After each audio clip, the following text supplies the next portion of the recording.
estudiar juntos la palabra del Señor. Seguimos en Romanos capítulo 8. Vamos a continuar con este tema tan importante que tiene que ver con esto de la comida a los ídolos, ¿verdad? Del cual estamos sacando aquí algunos principios generales, ¿verdad? Para aplicar a nuestra vida. De lo que mismo que aprendieron, ¿verdad? O lo que el apóstol Pablo, en el nombre del Señor, quería que los corintios, la iglesia de Corintio, aprendiera a aplicar la palabra del Señor, a aplicar los principios bíblicos, los principios celestiales, lo que está en la mente y en el corazón de Dios a nuestra vida personal. Así que bueno, vamos a orar y entrar ya en el tema de esta noche, continuar realmente con lo que hemos venido hablando.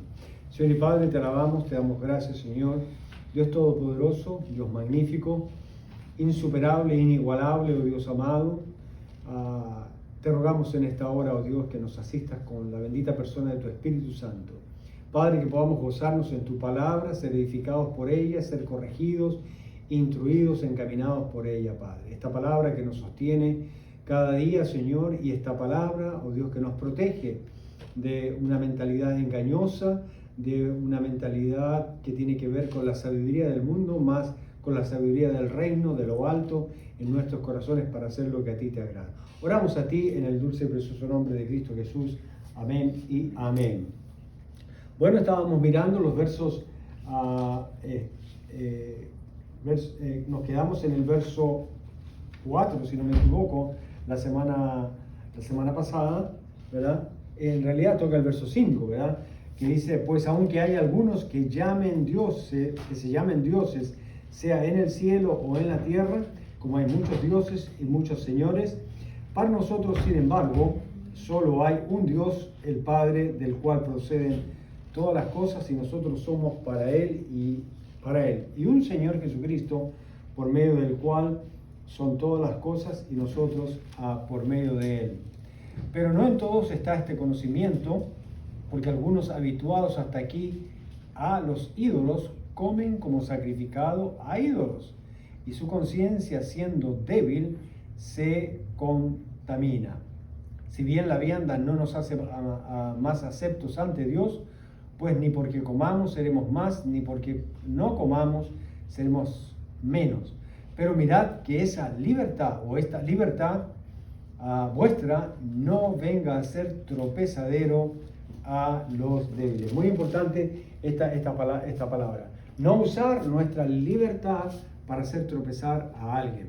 Recuerden que, como hemos compartido siempre, no lo dije yo, no es de mi propia invención. Por lo menos lo dijo el que fue mi rector en el seminario, el director del seminario. Él decía, como siervos del Señor, como hijos de Dios, siempre tenemos que cuidarnos, porque siempre hay dos ojos mirándote. Y dentro de mí pensaba, pero yo no he visto a nadie, ¿no? Yo no veo a nadie, o sea, por más, ¿no? Por último, ¿no? Si tú tienes la intención de hacer algo, bueno, por lo menos el cristiano se fija, ¿verdad? Y yo no miraba y no encontraba a nadie, ¿no? Efectivamente, no son ojos físicos, ¿no? Los dos ojos que te van a estar mirando son los ojos del Señor. Ahora, no es que Dios tiene ojos, o un ojo, o dos ojos, o 1000 ojos, ¿eh? Pero el Señor ve, y eso es más grave que si tuviera ojos, porque los ojos del Señor, antropológicamente hablando, o figurativamente hablando, cubren todo, ¿no? Tu ojo, mi ojo, pueden ver hasta cierto ángulo, ¿no? No podemos ver para atrás, ¿eh? Pero los ojos del Señor ven todo, y ven en el tiempo y en el espacio, en el pasado, en el presente y en el futuro, lo ven todo, así como Él lo sabe todo. Así que la mirada del Señor realmente es mucho más penetrante y de mucho más peso que cualquier otra mirada que nosotros podamos tener. Hay personas, ¿verdad? No sé si a ustedes les ha ocurrido alguna vez o han visto que ha ocurrido esto. Usted se queda viendo una persona, ¿verdad?, que está haciendo algo malo, ¿verdad? Y esa persona, ¿verdad?, si sigue haciendo eso malo y usted lo sigue mirando, ¿verdad?, esa persona se va a sonrojar, se va a avergonzar, se va a sentir culpable. Yo creo que muchos de nosotros deberíamos tener más conciencia de la mirada del Señor. Mirar al Señor. Cuando uno mira al Señor y mantiene sus ojos puestos en Cristo, uno aprende a darse cuenta que el Señor lo está mirando. Y que tú vives para la mirada de Dios, que tú vives para agradar al Señor. Cuando decimos que vamos a agradar a Dios, ¿qué estamos diciendo? Que vamos a agradar el ojo de Dios, que vamos a agradar el corazón de Dios, vamos a agradar el rostro de Dios, vamos a agradar el alma, la mente de Dios, por así decirlo, de alguna manera. Así que, hermanos, es bueno que nosotros tengamos esa conciencia. Y como dice aquí el verso 9 de 1 Corintios, capítulo 8, verso 9, dice, pero mirad, ¿sí ven? Esta mirada, pero mirad que esta libertad vuestra no venga a ser tropezadero a los gentiles. Y la mejor manera de que nuestra libertad no sea tropezadero a nadie, porque claro, dices, bueno, yo ya conozco al Señor, soy salvo y pues nada me va a quitar, ¿verdad?, mi salvación. Estoy en el hueco de la mano de Dios. Y pues algunos se atreven a hacer cualquier cosa. No es así. Por eso el texto dice, mirad que vuestra libertad no sea tropezadero. Ahora miren acá. Dice, mirad mi libertad. O sea, yo miro mi libertad con los ojos de Dios. Pues cuando yo miro mi libertad y no lo hago a través de los ojos del Señor o a través del espectro de la palabra o el lente de la palabra del Señor, voy a hacer lo que a mí me da la gana. Entonces tengo que aprender a mirarme con los ojos del Señor. Tengo que aprender a mirarme con el espectro de la palabra del Señor. ¿Qué otra palabra se puede usar para espectro? El vidrio, el lente, sería la pantalla, la cámara, ahora en los tiempos modernos, la cámara, ¿no? Que de alguna manera, ¿verdad?, tú te des cuenta y digas, bueno, yo esto no lo voy a hacer así tan fácil porque hay un Dios que me está mirando. Generalmente cuando Dios está mirando, también hay alguien que a lo mejor nos puede estar mirando. Por eso debemos tener cuidado, ¿no? Y sobre si estamos en un grupo, ahora en un grupo, por ejemplo, están todos sentados como aquí, están mirando para acá. ¿Usted cree que hay alguien que no lo está viendo? O mejor dicho, ¿usted cree que hay alguien que sí lo está viendo? Claro, el que está atrás suyo, ¿ya? Y hay otros y otras que son expertas y expertos en mirar de reojo. ¿Se han dado cuenta? ¿No? Que esos miran y oyen de reojo. ¿No? ¿Se han dado cuenta? Miran y oyen de reojo. Son tremendos, ¿no? Es como que tuvieran ojos aquí en la nuca, ¿no? Ahora, el texto que estábamos estudiando la semana pasada nos habló de que es bueno saber que hay un Dios, que solo hay un Dios. Para nosotros solo hay un Dios. Me encanta cuando la palabra del Señor y el apóstol Pablo aquí nos dice en 1 Corintios, en el capítulo 8, en el verso 5, dice, pues aunque haya algunos que se llamen dioses, ¿sí ven? Como que él no se hace problema con el asunto. O sea, ¿alguien se quiere llamar Dios? Pues problema tuyo. Tú vas a dar cuenta de eso al Señor. Aquí yo no estoy para negar esta situación. Aquí yo estoy para reafirmar que existe un solo Dios. Por eso dice, porque aunque hay algunos que se llamen dioses, no necesariamente que lo sean, bueno, sea en el cielo o en la tierra, como hay muchos dioses y muchos señores, reconoce un hecho universal. La gente llama señores y dioses a muchas cosas. Llama Señor y Dios al sol, a la luna, al fuego, al agua, a un muñeco que hace, a un ídolo humano, un animal. Hay lugares como en la India, se adora una vaca, ¿no? Por ejemplo, para los indios, yo no sabía esto, ¿no? Me causó un poquito así de choque. A lo mejor ustedes también, ojalá puedan dormir esta noche. Pero, por ejemplo, hay lugares en la India que es un honor beber la orina de la vaca. Ustedes saben que adoran la vaca, ¿no? Pero beber la orina es como un honor para los devotos de estos animales. Entonces, hasta eso llega la ceguera espiritual, ¿verdad? Mental también, y pues de la lógica en algunas personas. Pero es bueno saber que hay solo un Dios. En la misma India, ¿verdad? Hay dioses que se manifiestan y les dan, ¿verdad? Les dan arrocito, ¿no? ¿Y saben cuál es el Dios de ellos? Y andan por montones. Ojalá puedan dormir. Ratas. Adoran las ratas. Hacen ratas ¿cómo se llama? De oro y plata. Y son adoradas, veneradas, y se le dan ofrendas de comestibles. Bastante arrocito les dan. Así que piénselo la próxima vez que coma arroz. Entonces, sí, aquí hay una realidad que acepta el apóstol Pablo, y es que dice, pues no, los hombres que no conocen a Dios hacen sus propios ídolos y sus propios dioses, y los adoran y los alimentan. Ahora, qué interesante, ¿no? Para calmar la ira de ellos les hacen ofrendas de alimentos. Nuestro Dios no necesita eso. Ahora, el apóstol Pablo aquí viene caminando con una cuestión que es muy importante.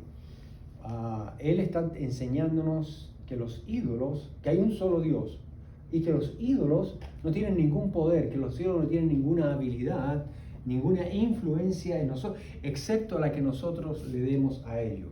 Y citamos a Séneca, que dijo, tu poder radica, hablando a Nerón, ¿no? Que era pues el dictador y que se creía Dios también, ¿no? Él le dijo a Nerón, Séneca le dijo a Nerón, tu poder radica en mí, le dijo. Ya no tengo miedo. ¿Lo que está diciendo? Se acabó tu poder. Tú ya no tienes poder en mí. La gente se hace un Dios generalmente y crea una relación, ¿verdad?, donde llega hasta tenerle miedo al Dios. Y la manera más fácil de hacerse un Dios es tenerle miedo, o que te infundan miedo. No, mira, este Dios te puede castigar, este Dios te va a hacer... Cuando uno ve la historia de la humanidad y la historia de las religiones, usted va a encontrar siempre que a la gente se le enseñó a tenerle miedo a Dios, que Dios lo iba a castigar, que Dios lo iba a destruir, que Dios le iba a hacer explotar el volcán, que Dios le iba a mandar fuego del cielo, que Dios le iba a mandar un tsunami, etcétera, etcétera. Las culturas seculares, mundanas, generalmente creen en ese tipo de Dios. No conocen a Dios que es amor, solamente conocen a un Dios que les exige, solamente conocen a un Dios que los castiga. Y Pablo aquí está hablando del Dios que es amor y que a través de nuestras vidas también tiene que manifestarse en amor, con claridad, pero también con amor. Entonces aquí está hablando del contexto de comer una vianda que fue dada o dedicada a un ídolo, y es como que realmente le haya sido dada literalmente al ídolo. Ahora, ¿por qué? Porque para Dios y para nosotros el ídolo realmente no existe. Y si no existe, no tiene poder. Poder ni para hacer bien, ni poder para hacer mal. Ahora, no sé si a ustedes les pasó, ¿no?, a los que venimos de la religión tradicional en nuestros países latinos. Yo fui criado en el catolicismo, ¿no?, en una escuela italiana, ¿no?, de curas y monjas, que estaban más metidos en la casa que en la escuela. Y pues éramos muy religiosos en la casa, ¿no? Y en la escuela también. Y entonces nos enseñaron a persinarnos, ¿no? Y entonces yo pensaba que efectivamente que para salir de la casa tenía que persinarme, que para llegar a la escuela tenía que persinarme, y que cuando viniera de la escuela a la casa otra vez tenía que ser, y cuando entraba a la casa otra vez. O sea, era como una protección, ¿no? Te enseñaron que era como una protección. Exacto. Y entonces cuando pasabas por el cementerio, esa es otra, ¿no? O cuando pasaba un muerto también tú tenías que persignar, ¿no? O cuando pasabas por el frente de una iglesia, de la catedral o de la parroquia, No, tú tenías que hacer eso. En la Biblia no está. En la Biblia no está. Ahora, ese hábito muy importante, ese hábito religioso de hacer eso, va creando una condición mental, psicológica, emocional y religiosa en ti.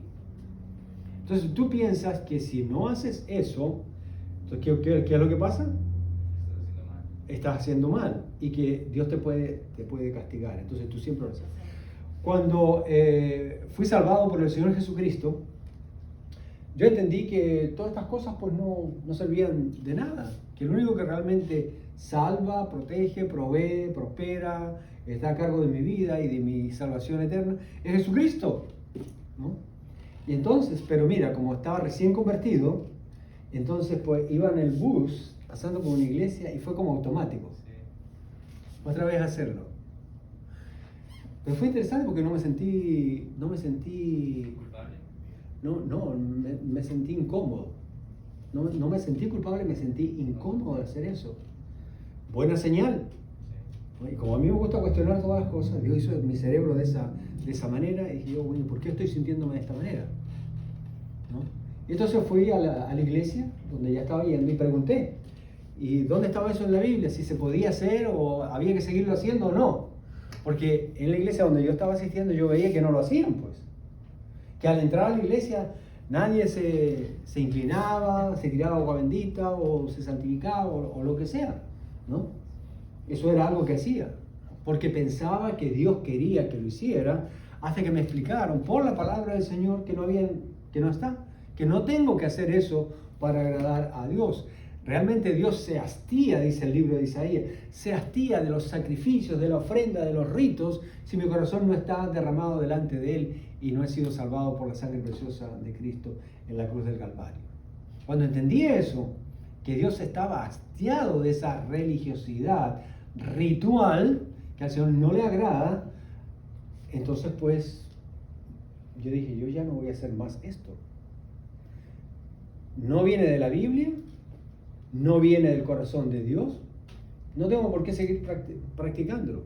Y no fue un acto de rebeldía ni nada de eso, simplemente como que mi mente fue abierta por el Espíritu de Dios y la palabra, y lo entendí y quedó claro, y nunca más, Nunca más me sentí culpable, ni avergonzado, ni nada de eso. Más bien cuando veo a alguien, pues yo puedo identificar el problema de esa persona, ¿no? El problema que tiene. El problema número 1, que no conoce al Señor. Problema número 2, que está atado a la religión. Problema número 3, es que está dominado por un hábito. El problema número 4, está gobernado por el miedo y la superstición religiosa y espiritual.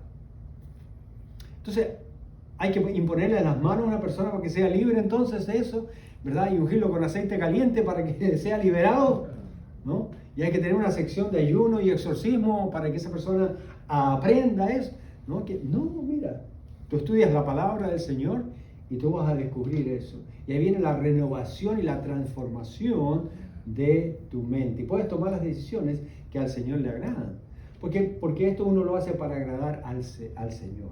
Ahora, hacemos muchas cosas para agradar al Señor por miedo.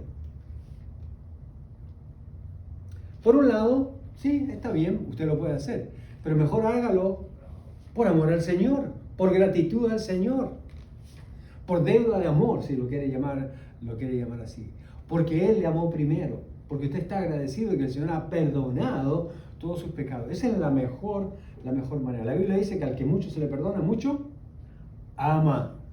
Entonces, esa conciencia de que el Señor me ama hace que haga las cosas también en la manera correcta. De hecho, cuando una persona empieza a darse cuenta que Dios lo ama, empieza a relacionarse con la bondad de Dios. Y la bondad de Dios, dice la Biblia, que te guía al arrepentimiento. Romanos. La bondad de Dios te guía al arrepentimiento. Así que es bueno hacerle saber a la gente que Dios es bueno. ¿Ah? La gente tiene la idea de que Dios está mandando la gente al infierno. Que ese es el plan perfecto de Dios. Que Dios está mandando a la gente al infierno. Pero la Biblia nos dice todo lo contrario. Porque de tal manera amó Dios al mundo que ha enviado a su único Hijo, el Señor Jesucristo, para que todo aquel que en Él crea sea, ¿qué? ¿Condenado? Sea salvo. Él quiere evitar la condenación. Ahora, si una persona se condena porque por su propia rebeldía. Y si una persona va al infierno es porque decidió, tomó esa decisión de ir al infierno. Pero Dios, el plan de Dios no es que una persona vaya al infierno, ¿no? Es el plan del diablo, por supuesto, porque quiere más compañía, ¿no? Pero no es el plan de Dios. Así que, hermanos, es muy importante entender esto en el contexto de Romanos capítulo 1 de Corintios capítulo 8, que tiene que ver con lo sacrificado a los ídolos. Si usted come una comida que fue sacrificada al ídolo, no vaya a pensar como el misionero que fue al África y le regalaron una lanza y un escudo de una tribu africana que era cortacabezas y que rendía culto al diablo. Y entonces en su casa empezó a creer que estaba teniendo manifestaciones demoníacas por causa de eso. Muchas personas reciben souvenirs o compran souvenirs, ¿verdad? Cuando van a su país o cuando viajan a Europa o cuando viajan a cualquier lugar y traen cosas. Pero muchas de esas cosas están relacionadas directamente con dioses paganos. Por ejemplo, mucha gente va a Egipto y ¿qué es lo que hace? ¿Qué es lo que trae de recuerdo si va a Egipto? La pirámide, ¿verdad? Trae su pirámide, ¿verdad? El gato ese. No, trae el gatito negro ese, no, o cualquier otra cosa, ¿verdad? Entonces, claro, entonces viene por ahí un hermano, ¿no?, que se cree más espiritual, va y le dice, oye, mira, no, mira, aquí tu casa está maldecida porque tú tienes eso, ¿no? Ahora, si la persona está creyendo en eso, por supuesto, la Biblia dice que tú le estás abriendo la puerta al diablo. Ahora, cuidado, ¿verdad? No debemos usar nuestra libertad para ser tropezadero a los que son, como dice, débiles en la fe. Para que ello me voy a traer un souvenir que quizás a alguien lo podría hacer tropezar en la fe, ¿no? Como el caso del papiro que nos contaba él, ¿no? ¿Para qué tenerlo, no? Ah, me regalaron siete elefantes. ¿Sabes lo que significa eso, no? ¿Tiene idea de eso? ¿No? La de 7 elefantes. Me regalaron el pancita grande, ¿no? El budita ese, ¿verdad? ¿No? Hay gente que, no, me lo regalaron, no lo puedo botar, ¿cómo debe ser? Sí, pero ¿qué pasa si viene un creyente débil en la fe y ve eso en tu casa? A todos tienen que empezar a explicarles, no, mira, eso no es mío, me lo regalaron, no, yo no creo en eso. ¿Ah? Es un ídolo igual. Exacto, ¿no? O vayamos a una cosa tan práctica. A lo mejor en su casa usted vino y compró una nueva casa y esa nueva casa tiene en una esquina un barcito, ¿no? Y el anterior dueño, ¿no?, pues como le cayó también a usted, le dejó todos los tragos, todas las botellas de alcohol que estaban ahí. Y usted dice, no, pues estas son caras. O sea, tengo 3 opciones, ¿no? Las dejo, las regalo o las boto. Ahora, según lo que estamos estudiando aquí en la palabra del Señor, tenemos que aprender a tomar una decisión basada en la palabra del Señor. Dios no está prohibiéndome, ¿verdad?, que yo tenga una botella de vino, sí. ¿Hay algún lugar en la Biblia que diga que yo puedo? ¿Hay algún lugar en la Biblia donde diga que no puedo tener una pirámide que diga esto? No lo hay. Pero yo tengo que usar los principios y las pautas y valores bíblicos para aplicar. Yo quería hacer una pregunta. Sí, Okay. Una pregunta y una cosa que me pasó con experiencia con mi Okay. papá, que vino de Colombia hace poquito, y pues obviamente le conté que compramos una casa y de todo, y de regalo, él todavía es católico, de regalo me trajo un frasquito con la Virgen María y con agua bendita. Okay. Un frasquito. Yo no quise ser grosero tampoco, decirle no, yo no sigo con eso, toda la cosa. Simplemente, muchas gracias papá, al otro día pues obviamente, porque el agua y el frasco. Pregunta es, como cristiano, creyente, ¿fue mal lo que hice en actuar con mi papá, decirle que solamente gracias, o fue mejor haber dichole la verdad sobre esto no se hace así por este? Tú tienes dos opciones, ¿no? La una es hacer exactamente lo que hiciste, ¿verdad? Y la otra es tomar la oportunidad para compartir el Evangelio. Ahora, hay ocasiones donde tú puedes compartir el Evangelio inmediatamente con la persona, ¿no? Y tú tomas esa oportunidad para compartir. Hay otras en que no. No puedes porque vas a romper una relación. Y la idea es usar la relación para compartir el Evangelio. Claro. Aquí no estamos para destruir relaciones, ¿verdad? Ahora, una vez que compartimos el Evangelio, pues va a haber una reacción, ¿no? Y ahí la cosa es diferente. Por ejemplo, también hay diferentes maneras de manejar la situación. Recuerdo que visitando una familia donde ella era creyente y él no era creyente. Y este es un hombre, pues, un hombre de negocio acostumbrado, ¿verdad?, a atender a sus otros hombres de negocio. Y usted sabe que los hombres de negocio, entre ellos se tratan muy bien, ¿no? Lo primero que sirven es un trago. Ahora, él tiene una casa maravillosa, qué sé yo, mucho dinero, bla, bla, etc. Entonces, dentro de la casa, sí, pastor, qué bueno que usted me está visitando, qué honor para mí. No, déjeme atenderlo, mira, qué honor para mí, déjeme atenderlo. Y dije yo sé lo que viene aquí. Y el hombre va y abre una botella de whisky, yo no sé cuántos miles costaría esa cosa, pero no. Y la abre y él la empezó a servir. Pastor, mire, me explica, ¿no?, que este es uno de los mejores whisky aquí que allá. Y me lo trae. A ver, ¿qué creen que yo hice? ¿Qué usted hubiera hecho, No, difícil, pero antes de que abriera la botella, no te hubiera dicho que yo. No, pero es que yo no sabía que estaba abriendo. Ah. ¿No? Ya él vino con la botella abierta, ya le puso el hielo y todo eso, y en el camino me viene contando qué tipo de whisky es ese. Y yo estoy pensando, ¿y ahora qué le digo? Porque nunca me había pasado, ¿no?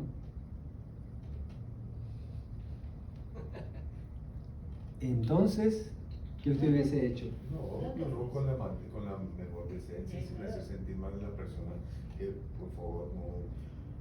Bueno, uno sabe que la persona en ese momento es difícil porque ella lo está haciendo con ese entusiasmo, va a ser un guardado, agua fría, pero por favor, es que yo no veo, me puede cambiar con un vasito con agua o una limonadita, algo así, es que tengo mucha sed, no sé qué, ya, sí. De pronto ya se va a dar la oportunidad más adelante, o quizás sale ella misma. A veces le preguntan a uno, le dicen, o no será que, porque la gente se da cuenta, hay muchos inclusive que lo hacen a propósito.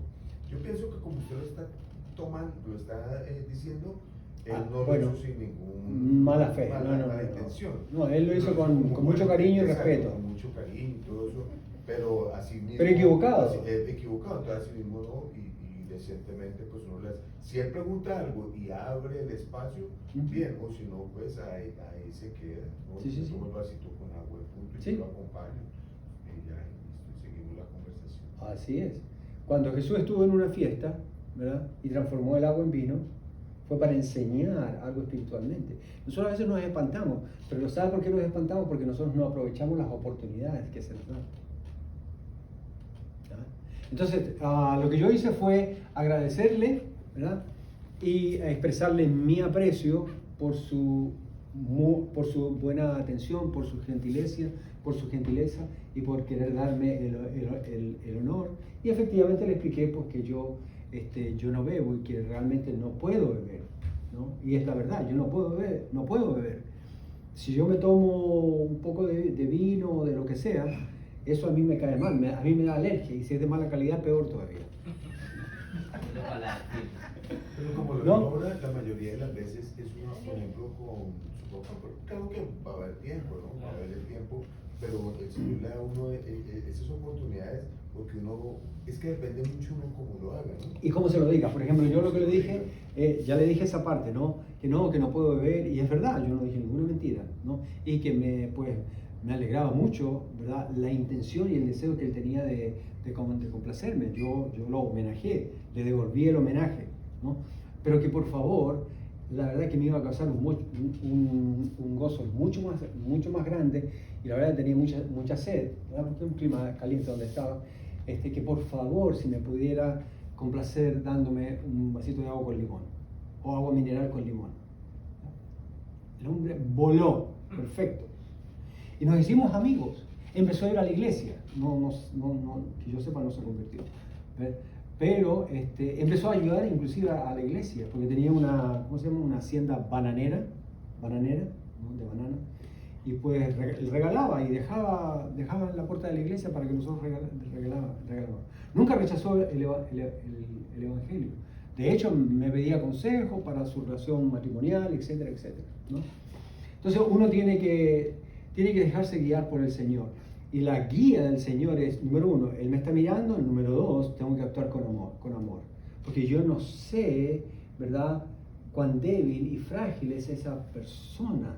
Y yo no lo quiero hacer 2 veces más hijo del infierno, sino que quiero, ¿verdad?, sembrar la palabra del Señor para que llegue a ser un hijo de Dios. Y si Dios no lo ha rechazado, y si Dios no lo ha hecho chicharrón, ¿verdad?, por consumir ¿cómo se llama el licor que dije? Whisky, ¿verdad? ¿Quién soy yo entonces para caerle encima?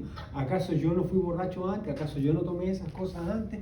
Y lo hice por ignorancia, y por ignorancia Dios me perdonó hasta que llegué a conocer el Evangelio. ¿Sí ven? Entonces van a haber muchas personas que van a entrar en este tipo de situaciones, en este nivel. Tenemos que ser muy inteligentes y astutos hasta, yo diría, ¿no? Gracias, papito, por mostrarme tu cariño, ¿no? Tú dejas eso al lado y tú le das un beso, un abrazo, ¿no? Qué sé yo, ¿no? Y luego tú puedes decir que vas a hablar del tema, ¿no? Hermano amado, que el Señor lo bendiga, usted es muy amado en este día. Más amado de lo normal. Más amado de lo normal, ¿no? Ahora, quiero que entiendan esto, hermano, lo que Pablo está tratando de decir aquí cuando dice que hay un solo Dios y que los demás se pueden llamar dioses, ídolos, que eso me resbala, está diciendo, eso no es ningún problema para nosotros. ¿Por qué? Porque nosotros no creemos en ellos, ahora creemos en el único Dios verdadero. Pueden seguir llamándose dioses. Inclusive no tenemos que ir a cortarles la cabeza a ninguno de ellos, ni como algunas veces que se ponen medio fanáticos, ¿no?, cuando se convierten al cristianismo, ¿no?, y ya quieren ir a tirar abajo a la estatua, ¿verdad?, y quieren ir a romper esto y que esto otro, y que no es ni de ellos, pues. Rompe lo tuyo. Sí. Rompe lo tuyo, pero no te vayas a meter allí en ese templo y a querer a tirar piedra y cuánta cosa, y a maldecir al cura y cuánta... Nosotros no hacemos eso, ¿no? Eso no es actuar conforme al amor de Dios. Pero, ¿por qué no hacemos eso? Porque no le tenemos miedo a eso. No le tenemos ningún miedo a eso. Aún más, nosotros sabemos que eso no es nada, dice el texto. No es nada. Hay personas que no se atreven, y este es el punto que quiero compartir con ustedes esta noche. Hay personas que van por el conocimiento de la palabra del Señor, por la prédica, por la enseñanza bíblica, van descubriendo y se van dando cuenta que efectivamente hay un solo Dios, y un solo Señor, y un solo Salvador. Y que de repente, como de reojo, están mirando algo que tienen por ahí, al cual le tienen reverencia, respeto, temor, o lo que sea. Y dice, ¿será que me tengo que deshacer de eso? Pero si lo hago, a lo mejor... Lo primero que hacen es, voy a ofender a la familia. Después empiezan, a lo mejor Dios se va a ofender. ¿Ah?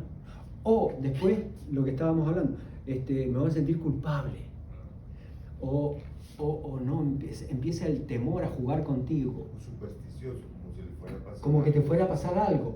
O como que te fuera a pasar algo a ti o a los que están en tu casa.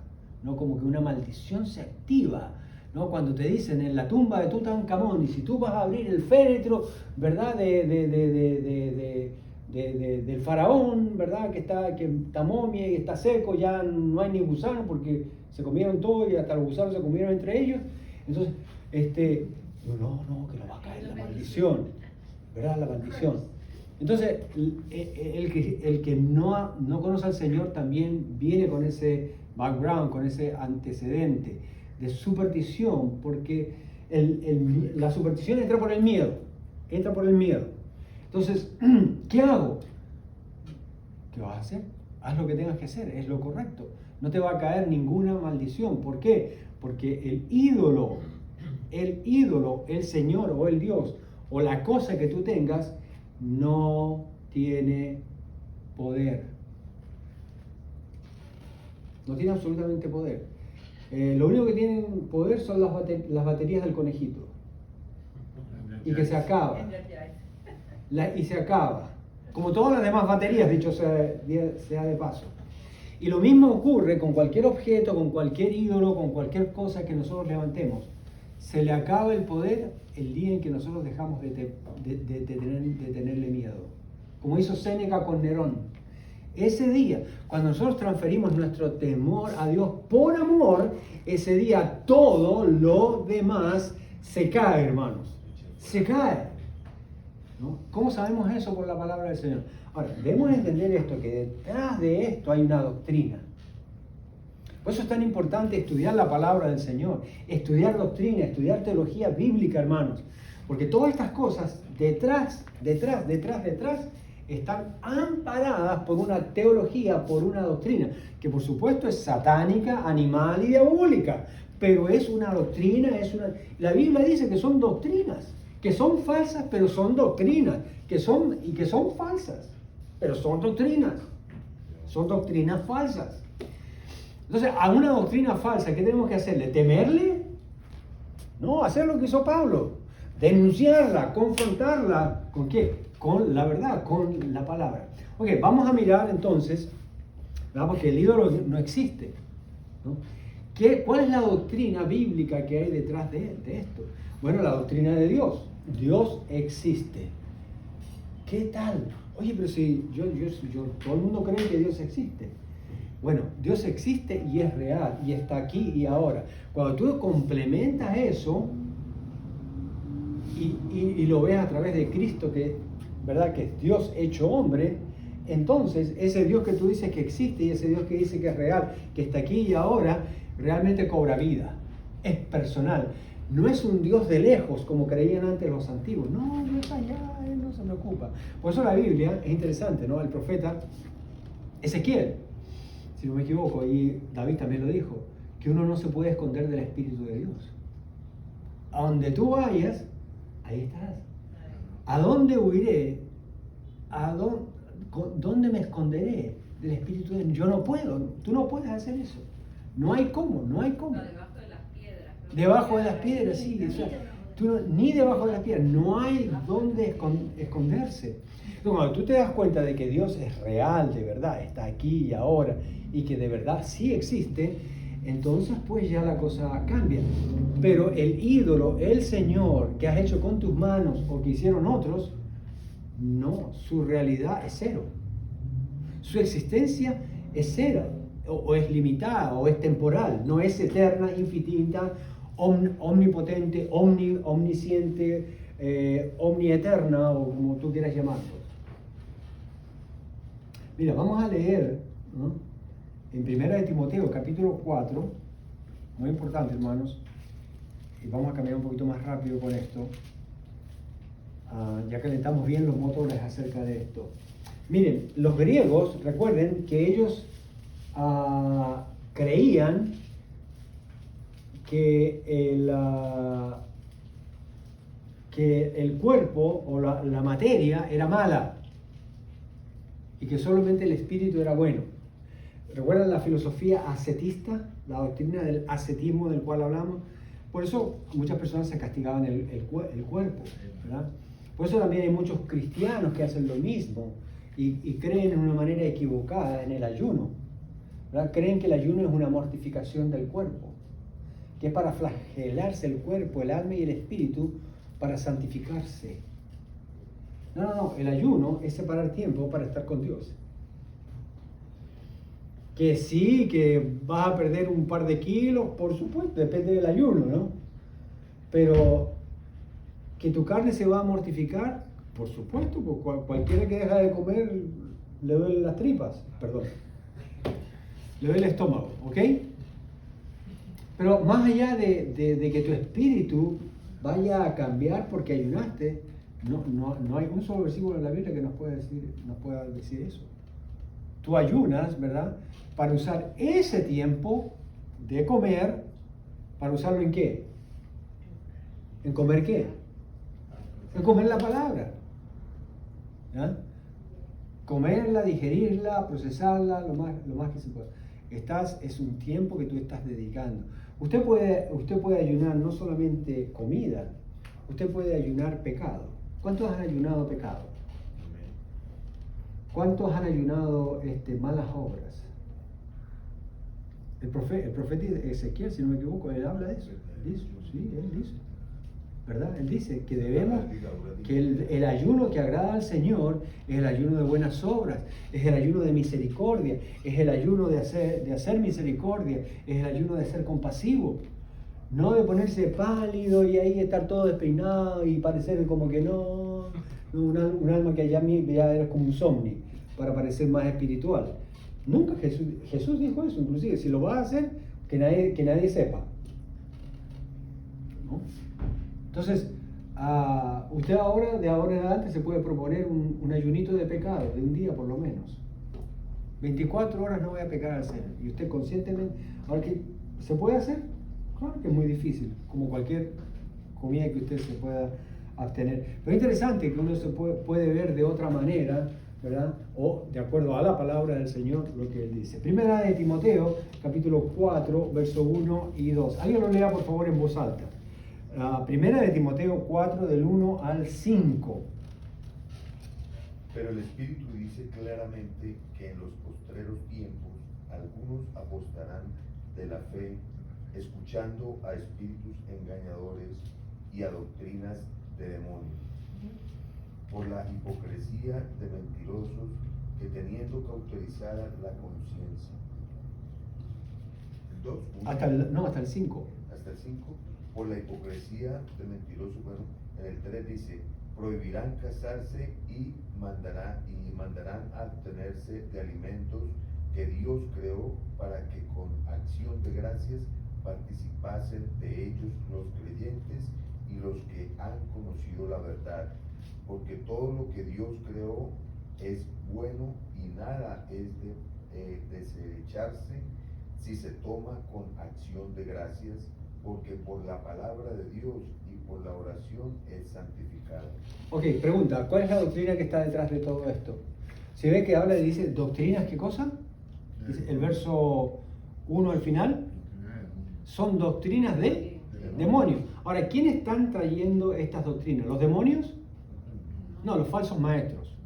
Los falsos maestros son los que están trayendo estas doctrinas demoníacas. ¿Ah? Ahora, son demoníacas no solamente porque son malas, sino porque son mentiras del diablo. Él es el padre de mentiras, dice la Biblia. Entonces está trayendo la mentira. A veces cuando hablamos de demonios siempre pensamos, ¿verdad? Que de repente estás caminando y alguien te va a tocar por la espalda, ¿verdad? Y te va a hacer pasar un susto. Mira, es mucho más que eso, esta cuestión demoníaca. La acción más aterradora realmente es cuando entra en tu mente una doctrina demoníaca. Porque una vez que entró en tu mente va a alterar los padrones bíblicos, ¿verdad? Va a alterar la mente de Cristo, va a alterar las cosas sagradas del Señor, ¿verdad? Va a ensuciar tu casa espiritual. Entonces, ¿qué es lo que uno debe hacer? Cuidar su mente, ¿no? Mientras más llena está de la palabra del Señor, menos doctrinas de demonios o de falsos maestros uno va a estar expuesto. Ahora, aquí está hablando de la salvación, ¿no? Está hablando de la salvación y de ganar la salvación por medio de obras. Ahora, ¿cuáles son las obras y cuáles son las doctrinas que se están enseñando aquí para que una persona sea salva? Léanlo con los ojos y me dicen uno a uno, por favor. Léanlo del 1 al 5 con sus ojos. Les voy a dar 5 segundos.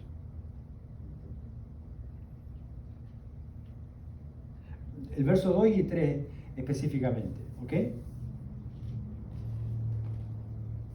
es lo que está pasando, por ejemplo, Son doctrinas. públicamente en este momento. Exacto. Que quieren prohibir la carne, que van a decir que van a hacer todo el mundo vegano. Exacto. No se casen ya como tirando siempre contra el matrimonio, pues el real que es hombre y mujer, Uh-huh. ya prohibiendo prácticamente. Claro.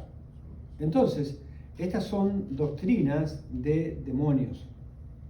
¿No? Por ejemplo, ¿cuál doctrina? Hipocresía de mentirosos. Dice que teniendo cauterizada la mente, ¿verdad? ¿Qué cosa harán? El verso 3, prohibirán casarse, mandarán a abstenerse de alimentos que Dios creó, ¿verdad? Para con acción de gracias participasen de ellos los creyentes y los que han conocido la verdad. Dos cosas, prohibirán casarse y específicamente abstenerse de alimentos. Son dos doctrinas, ¿verdad? Que se enseñaba en ese tiempo, que si tú no te casabas, ¿verdad? Porque Dios le daba, recuerda que vimos no solo que Dios le da un valor al soltero, recuerda al que tiene el don de continencia, le da un valor, porque ese se puede dedicar completamente. ¿Ah? ¿Tiene algo que ver esto con los sacerdotes y el celibato? Claro, por supuesto. ¿No? De ahí viene esa doctrina. Tienes que mantenerte sin casarte, ¿no? Para darle más tiempo al Señor. Eso lo vimos en el capítulo 7, si no me equivoco, ¿no? Entonces, hay una prohibición que se ha luchado, especialmente en la Iglesia Católica, para tratar de levantarla. Y para que estas personas, ¿verdad?, vivan decentemente, ¿no? Parte del problema del abuso de niños tiene que ver con eso. No tienen un matrimonio, ¿no? A mí me da risa porque aconsejan las parejas y ahora creo que le han puesto unos cursos más largos y completos, pero si no tienen ni idea de lo que es el matrimonio. O sea, lo saben intelectualmente, por supuesto, pero otra cosa es cuando yo te comparto, ¿verdad?, ¿no?, lo que yo vivo, ¿no?, y lo difícil que es vivir y la bendición que es vivir en el matrimonio al mismo tiempo. Ellos no tienen idea de eso, ni el cura ni la monja, ¿no? Por eso necesitan conocer la palabra del Señor, y este es el momento, ¿verdad?, que continúen con sus gestiones, porque dentro de ellos hay muchos que la lógica les dice, la lógica humana, la sabiduría humana les dice, oye, aquí como que algo no cuadra, esto no funciona bien, ¿no? Y por supuesto están cayendo en cosas así. Pero la doctrina que está detrás de esto es la doctrina del ascetismo, lo mismo con lo de abstenerse de ciertos alimentos. ¿Ah? ¿Qué es lo que ocurre con algunas iglesias evangélicas? Abstenerse de alimentos. ¿Cómo se llama eso? No es vegetarianismo, ayuno, el ayuno. ¿No? Ya lo dijimos hace un momento. Te presionan para que tú ayunes. Y si tú no ayunas, ¿verdad?, no eres un cristiano espiritual. Casi te dicen que no eres salvo. Ninguna de estas cosas, ¿verdad?, nos traen salvación. Ninguna de estas cosas puede reemplazar la obra del Señor Jesucristo en la cruz del Calvario. Coma o no coma, ayune o no ayune, sea casado o sea soltero. No hay ningún problema con eso. Pablo decidió quedarse sin casar. Era casado y se decidió quedarse así, ¿verdad? ¿Por qué? Porque Dios lo había llamado a... Pero eso fue una decisión personal. No fue la iglesia la que se lo impuso. No fue el apóstol Pedro el que le dijo, mira, de ahora en adelante, cuidadito con casarte. No le dijo eso. Pero él cuando dice eso, pues hace referencia que la gente cuando está casada es muy complicada para servir, porque tiene que debe ser cónyuge, y entonces como muy difícil, por eso él dice eso, no contradiciendo la palabra acerca de que prohíban que no se casen, sino que es verdad, si tú eres soltero y decides servir al Señor, pues vas a tener la libertad de servir, pero si tienes una esposa con hijos, o sea, tienes que servir forzado, pues. Ahora hermano, tú tienes toda la razón, porque eso es lo que dice la Biblia. Claro. El problema que yo tengo, ¿verdad?, y es no mencionarlo con nadie, es que yo veo que hay algunos solteros y solteras, ¿verdad?, que el tiempo que tienen es para ellos, pues. Sí, claro. Son los últimos en llegar al culto. Claro. Hay que rogarles para que sirvan. O no sirven, ¿no? Entonces yo digo, No sirven en servicio, o sea, no entienden, no entienden lo que dice la palabra del Señor. Bueno, por falta de conocimiento solamente, se no estudia cómo emprender y no entiende. Claro. Pues dice las doncellas y los mancebos se dice, ¿no? A los solteros, a los jóvenes casados, ¿no? O las viudas, jóvenes, dice que se dediquen, ¿verdad? ¿Qué cosa dice? Lo mismo. Que se casen, que tengan hijos. O que se casen y tengan hijos, o que se dediquen al Señor y hagan buenas obras, dice, ¿no? Entonces, ahí hay un padrón de doctrina bíblica que tiene que ser usado. Pero ¿qué es lo que está pasando aquí en el mundo de aquel entonces? Que prevalecía la doctrina del ascetismo, que es una doctrina de demonio, ¿no? Claro, había entrado eso en la iglesia de Corintios, y entonces pues, como habían hermanos que estaban comiendo de lo sacrificado a los ídolos, pues muchos de ellos estaban como peleando entre ellos, ¿no? Y se estaban acusando entre ellos. Otros no les importaba, iban a la carnicería, ¿no? Y comían, pues no compraban las sobras de los sacrificios, era carne más barata, era buena, porque generalmente ofrecían a sus dioses la mejor carne, ¿verdad? Pero la vendían más barata porque ya había sido ofrecida al dios de ellos. Entonces, pero nadie tenía ningún problema, porque lo hacían por ahorrar, ¿no? Pero había otros que estaban mirando y eso estaba afectando sus vidas. Miren lo que dice el verso 5, volvemos a Corintios capítulo 8. Dice, pues aunque hay algunos que se llamen dioses, como hay muchos dioses y señores, para nosotros, sin embargo, solo hay un Dios, el Padre, del cual proceden todas las... Muy importante eso, del cual proceden todas las cosas, y nosotros somos para Él. ¿Qué quiere decir eso? Que hemos sido comprados con la sangre preciosa de Cristo, y que ningún ídolo, ningún Dios falso, ni ningún Dios que se llame a un verdadero, excepto el Dios creador del cielo y la tierra, tiene poder, influencia, autoridad o señorío sobre nuestra vida. Somos del Señor. Usted no tiene que temerle a nada y a nadie en ese sentido. Y eso también le va a ayudar a usted a no temerle a ningún hombre, ¿no? Se va a dar cuenta que los hombres son hombres. Se va a dar cuenta que el ser humano es un ser humano que es hecho ¿de qué? ¿De qué está hecho? ¿De qué estamos hechos? Pero en esencia, ¿qué somos? Químicamente hablando, carne y hueso, ¿en qué se convierten al final? En polvo, dice la palabra del Señor. O sea, ¿cómo yo le voy a temer al polvo? No soy nada. Si soy algo, soy por la gracia de Dios. Y si me muevo es por la gracia de Dios. Y si tengo vida es por el Espíritu de Dios, porque Dios me ha dado vida. Pero de ahí de eso, por eso no debemos temer a los que matan el cuerpo, dice la Biblia. Si al final este cuerpo tampoco va a tener que ser transformado, ¿a qué le voy a temer? Ahora, ¿cómo esto funciona en la práctica, hermano? Porque aquí quiero llegar a esto. Hechos capítulo 19.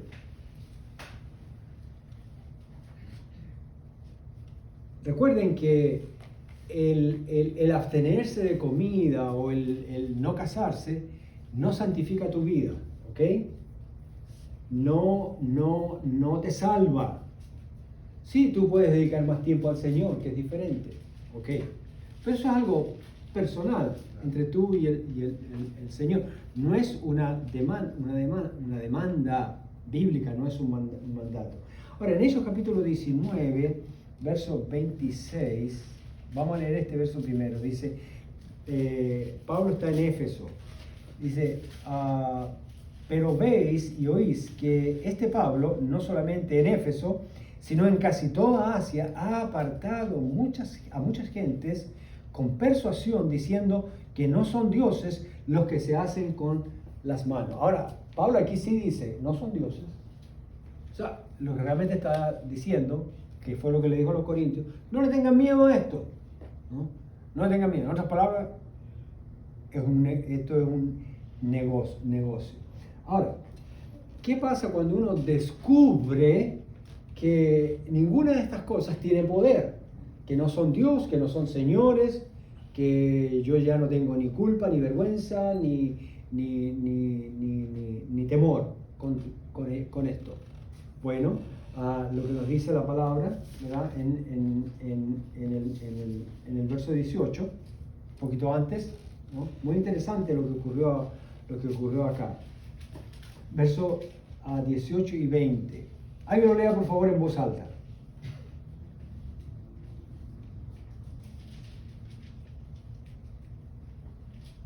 Estamos en Hechos 19, ¿ok?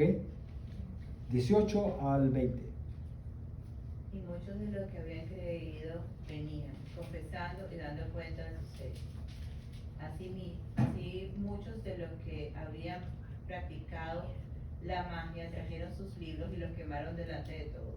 Y hecha la cuenta de su precio, hallaron que eran 50,000 piezas de plata. Así creía y prevalecía poderosamente la palabra del Señor. Exacto. ¿Qué hicieron? Quemaron los libros. ¿Y qué libros de qué eran? De magia. Eran libros de magia, ¿no? O sea que eran libros con los cuales, no es como la magia de ahora, que es la del truco barato.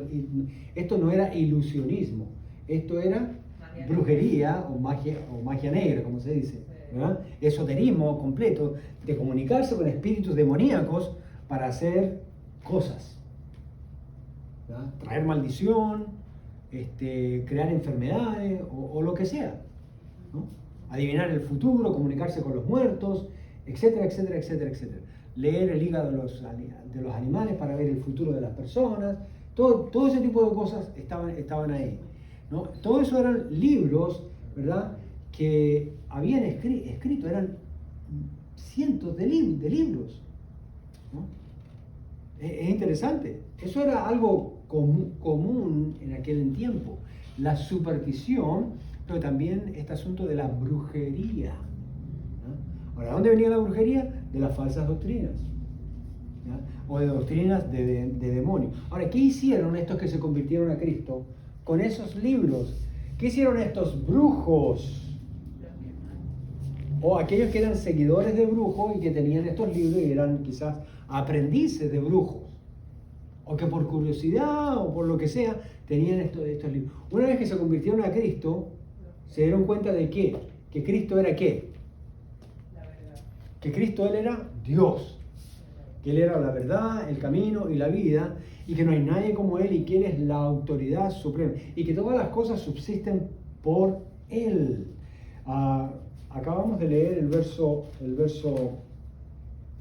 5, ¿verdad? El cual dice, verso 6, dice, para nosotros, sin embargo, solo hay un Dios, el Padre, del cual proceden todas las cosas y nosotros somos de Él. Y un Señor Jesucristo, por medio del cual son todas las cosas y nosotros por medio de Él.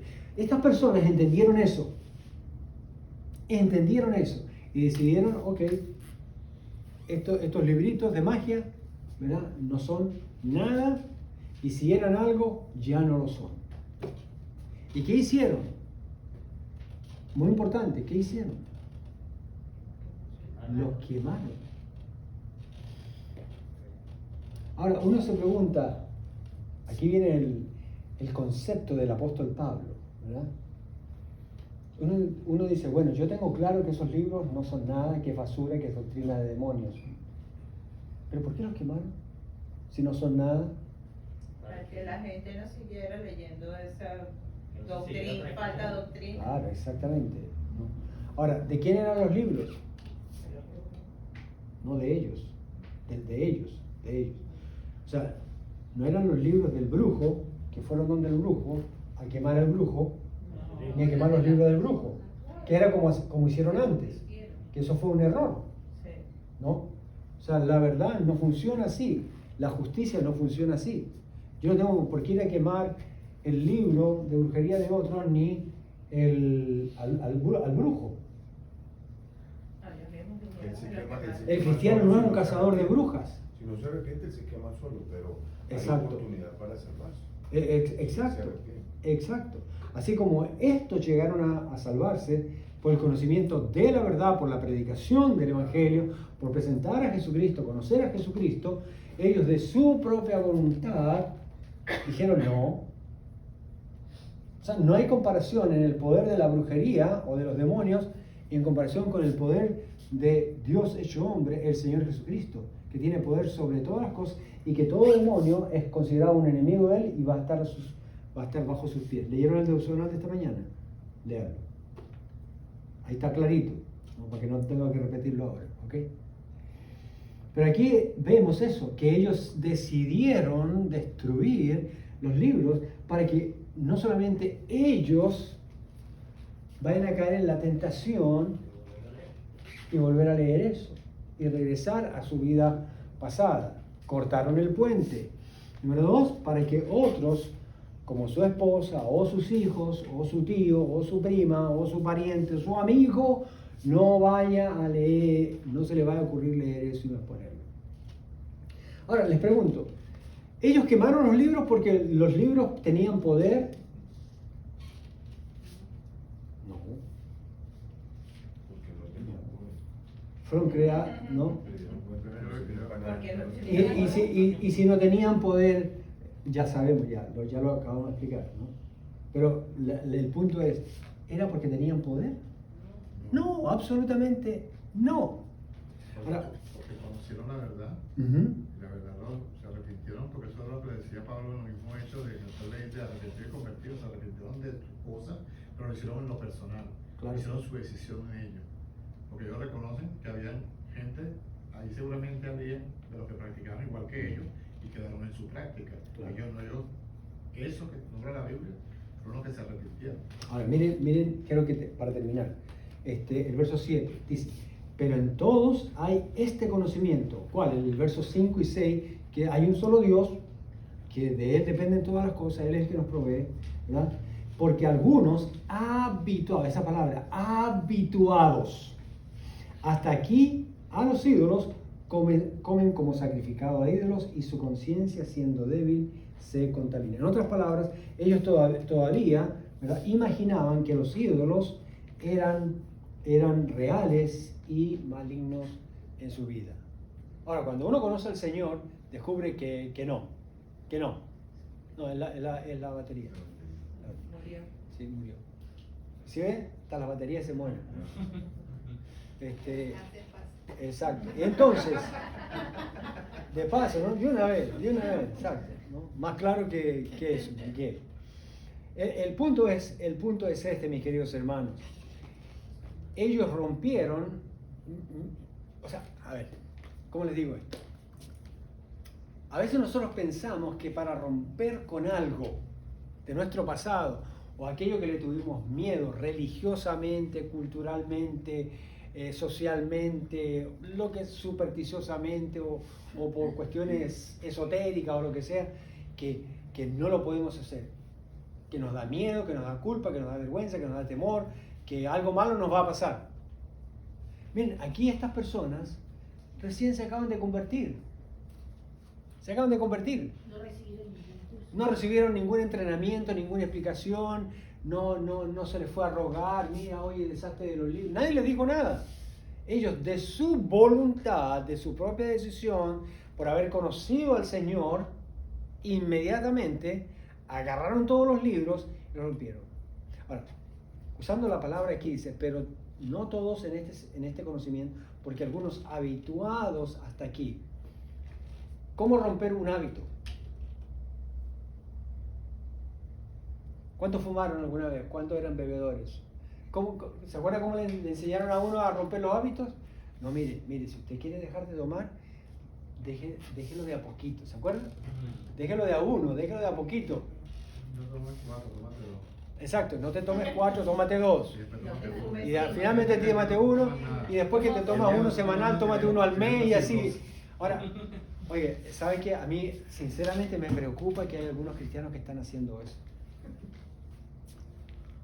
Con el pecado, con ciertos hábitos, con ciertas tradiciones, con cosas que saben que tienen que dejar ayer. No, dice, de a poquito, ¿no? El Señor sabe. No, exacto. Hay hermanitas, ¿verdad?, que les gusta usar, ¿cómo se dice? Minifalda. Entonces la van bajando de a pulgada. De a pulgada. No, es que si la bajo muy rápido van a creer que soy monja. Los testigos de Jehová. Testigo de Jehová. ¿Ya? No, pero es que no hay que ser fanático, ¿no? O sea, todo en moderación, dicen. ¿De dónde salió esa doctrina? Todo en moderación. Es una doctrina. ¿Por qué sabemos que es doctrina? Porque está regulando la vida de las personas. Cuando un pensamiento está regulando la vida de una persona, es una doctrina. Tiene tal influencia que está transformando su manera de pensar y su manera de actuar. Eso se llama doctrina. Por eso es importante estudiar doctrina bíblica, estudiar teología, hermanos. Estudiar la palabra. Porque eso va a transformar nuestra mente. Entonces, si usted tiene algo, ¿verdad? Y está en ese grupo de creyentes que hay que hacerlo de poco a poco, por eso es que seguimos cayendo en pecado. Por eso es que sigue nuestro mal testimonio. Mire, hermano, eso hay que ponerle el hacha a la raíz y darle un solo cantazo y que se caiga el árbol para donde quiera. No se preocupe, porque eso hay que quitarlo de raíz. Como la Biblia dice, el amor al dinero es la raíz de todos los males. Hay que ir a la raíz. ¿Recuerda cuando el Señor Jesús maldijo la higuera? La maldijo hasta la raíz, dice. Si se fijan bien en el texto, no sé si lo han estudiado. Y nosotros tenemos que hacer lo mismo, tenemos que ir hasta nuestras raíces, raíces familiares, raíces culturales, raíces del país donde nosotros vivimos, del mundo en el cual crecimos, en la escuela donde nos formamos. La idiosincrasia, con todo respeto y cariño, no, que nos pueden acusar de racista. No diga eso. Idiosincrasia. Entonces, ¿verdad? El asunto es hermano, aquí hay una verdad poderosa que tiene que ver con una doctrina. ¿Con la doctrina de qué? Ser libre del pecado, pues. Cristo murió en la cruz una sola vez y para siempre por nuestros pecados. No es que todos los domingos, no es que cuando hay Santa Cena venimos a renovarnos para ya no pecar más. Algo anda mal. O sea, todavía seguimos en el hábito, ¿sí ven? El hábito hay que hacer como hicieron estos hermanos. Coger toda esa cuestión y quemarla de una vez. Y deshacerle, ponerle el hacha o lo que usted quiera. Ahora, vamos a terminar con esto. Quiero que piensen, hermanos, si hay algo en su vida que usted todavía tiene hábito con eso. Y que ha estado en este pensamiento de que mejor lo hago poco a poco. La Biblia nos enseña que hay que hacerlo de una sola vez como Cristo murió para nosotros. Máximo 3 días, diría yo. Aquí lo hicieron en un día. Así que deje que el Espíritu de Dios, aquí viene, aplicamos el mensaje del domingo, específicamente el Espíritu Santo, va a hablar a su mente, le va a mostrar y lo va a ayudar para que de un cantazo usted se deshaga de lo que tiene que deshacer. ¿Para qué? Para que no abusemos de nuestra libertad. Cuando uno está en un hábito y dejando, ¿verdad?, un hábito poco a poco, en vez de hacerlo de golpe, está abusando de su libertad que va a servir de tropezadero para otros. ¿Cuántos hermanos que están poco a poco dejando, viene un nuevo, y el nuevo no piensa, él está dejando poco a poco ese pecado? Cuando lo ve, ¿qué ve? Ve a otro pecador igual a él, que aquí no hay ningún cambio. Y ese es el problema que tiene la iglesia en este tiempo. Y todo el tiempo, de verdad. No ha aprendido a dejar el pecado de una sola vez y para siempre. Cuando yo dejé de fumar, Dios me habló a mí. ¿Tú has visto a alguien fumar en el templo? Basado en Corintios mismo, que dice que nosotros somos el templo del Señor y que habita en nosotros el Espíritu Santo. Eso fue a los 3-4 días de conocer al Señor. Y yo nunca he visto a nadie fumar en un templo. Y el Espíritu me redarguyó. ¿Y por qué tú fumas si tú ahora eres templo del Espíritu Santo? Así, hermano. No me tuvieron que imponer las manos, no tuve que tomar ningún entrenamiento, no tuve que leer toda la Biblia, no. Fue una decisión, ya. Ese fue mi quemada de libros de magia.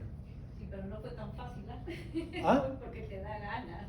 Yo dejé de fumar, pero al principio te da ganas porque tu cuerpo quiere. Oh, sí, al principio, hermana, claro. No. El olor, tú quieres. Claro. El café, yo creo que no. Te sucede algo, quieres correr a comprar un cigarro. Sí, exacto.